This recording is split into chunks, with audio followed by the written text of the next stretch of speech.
మరి ఫేస్బుక్ కానీ లేకుంటే మనం నిత్యం వాడి యూట్యూబ్ కానీ అంతా కూడా ఇప్పుడు అమెరికన్ చేతిలో ఉండటం మూలంగా వాళ్ళకి ఏది కావాలో ఏది వద్దు అనేది వాళ్ళు నిర్దేశిస్తారు.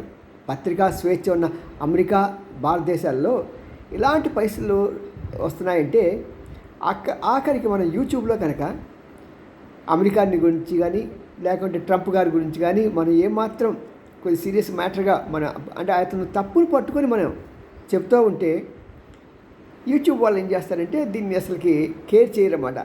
దీన్ని పైకి పంపించరు, నొక్కేస్తారు. మన సినిమా భాష అయితే తొక్కేస్తా అంటాడు కదా, అలాంటి రీతిగా తొక్కేస్తూ ఉంటాడు ఈయన. మరి ఒక ఆల్టర్నేటివ్ కావాలి. మన ఇండియాలో ఇంతమంది సైంటిస్టులు, ఇంతమంది సాఫ్ట్వేర్ ఉద్యోగులు ఉండి వాళ్ళ కంట్రోల్లో ఉన్న సంస్థ మనం ఎందుకు మరి డబ్బులు చెల్లించాలి? ప్రభుత్వాలు ఆలోచించాలి, ప్రత్యేకంగా ఐటీ ఉద్యోగస్తులు కూడా బాగా ఆలోచించాలి. సరేనా? Good bye.